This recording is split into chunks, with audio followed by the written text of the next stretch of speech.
करते हैं हम यहाँ पर अगले राज्य को हम यहाँ पर चर्चा करते हैं। तेलंगाना अपने आप में बड़ा ही रोचक राज्य है। ये तेलंगाना की बात आप जैसे ही करते हैं आपके दिमाग में असदुद्दीन ओवैसी 15 सेकंड बनाम 15 मिनट और तमाम तरह की बातें निकल के चली जाती हैं। लेकिन तेलंगाना अपने आप में सिर्फ यहीं तक सीमित नहीं है। तेलंगाना की स्टोरी इससे भी बड़ी है। तेलंगाना की सभी 17 सीटों पर इस बार लोकसभा के चुनाव हैं और कांग्रेस की इज्जत यहां पर दांव पर है। मुख्यमंत्री रेड्डी वहां पर पूरी तरीके से कोशिश कर रहे हैं कि कांग्रेस की विरासत को वो संभाल सकें और कांग्रेस को जो विधानसभा में बढ़त मिली है उस बढ़त के साथ यहां पर आ सकें। आपको अभी हम वहां पर तेलंगाना का जो डेटा है सामने रखते हैं। 2019 का 17 सीटों में से भारतीय जनता पार्टी ने 4 सीटें जीती थी 19.65% वोट शेयर के साथ। टीआरएस जो कि 10 सालों तक वहां पर शासन कर रही थी, उसने 2019 के लोकसभा में 9 सीटें हासिल की थी। एक 41.71% उसका वोट शेयर रहा। कांग्रेस को 3 सीटें मिली थी 29.79% के साथ और एमआईएम असदुद्दीन साहब की पार्टी जिन्होंने हैदराबाद की सीट जीती थी 2.8% वोट शेयर के पास थे। अब यहां पर जो सबसे बड़ा खेल है बीआरएस। क्या बीआरएस खत्म हो चुकी है? अगर आप विधानसभा के चुनाव के रुझान और उसके आधार पर चीजों को देखें तो ऐसा लगता है कि 10% से भी ज्यादा वोट शेयर लूज करने वाली टीआरएस आज कहीं भी एक फोर्स के तौर पर नहीं है।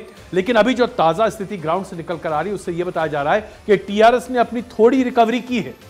टीआरएस से बहुत सारे लोग जो कि कांग्रेस की तरफ भाग रहे थे और जिन्होंने पलायन किया था खासकर विधानसभा के चुनाव के समय, उनमें से कुछ लोगों ने वापसी करनी शुरू की है क्योंकि ऐसा लग रहा है कि टीआरएस इस बार अपने आप को संभाल रहे हैं और उसके लिए जो उनकी स्कीम थी, जो जन भावनाओं को संबोधित करते हुए लोगों तक जो डायरेक्ट बेनिफिट पहुंचाने वाली थी, उसमें कांग्रेस की सरकार जरा पिछड़ रही है।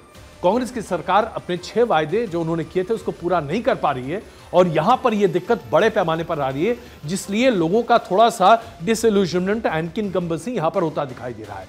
अब यहां पर सबसे गौर करने वाली बात यह है कि भारतीय जनता पार्टी को बहुत बड़ा यहां पर एक बढ़त मिलती दिख रही है, खास करके जो बड़ी रैलियां प्रधानमंत्री नरेंद्र मोदी आयोजित कर रहे हैं और उस रैलियों में जो समर्थन दिखाई दे रहा है रोड शो में, यह बता रहा है कि वहां क्या हो रहा है। और हैदराबाद की कहानी क्या कहें, तीर कमान से लेकर 15 सेकंड और 15 मिनट तक। तो अदिति, आपकी दिलचस्पी हैदराबाद से बाहर कहां है या सिर्फ हैदराबाद में? देखिए sir, greater Hyderabad Bharatiya Janata party का गढ़ है जो उसके आसपास की तीनों सीट जो है। इसके अलावा दक्षिण और मध्य जो है वहां पर भारतीय जनता पार्टी का जो वर्चस्व कहें उतना बड़ा नहीं है, वहां पे बढ़ाने की चुनौती है। तो अब मुद्दा क्या है? मुद्दा दरअसल जैसा आपने कहा यहाँ पे भी मोरल ऐसा बाइपोलर हो चुका है। अब सबसे बड़ी बात यह है कि बीआरएस अब अपने आप को वापस से 17 सीटों पर वापस से पिकअप कर रहे हैं, लेकिन सवाल यह है कि भारतीय जनता पार्टी ने पूरे तरीके से ये मोर्चा खोल दिया कि जो भ्रष्टाचार और परिवारवाद बीआरएस ने किया, अब वो डबल पैमाने पे आरआर टैक्स, डबल टैक्स, यानी एक बार फिर इसको रीइंफोर्स कर दिया कि जैसे आपको बीआरएस ने ठगा, अब आपको कांग्रेस वैसा ठग रही है।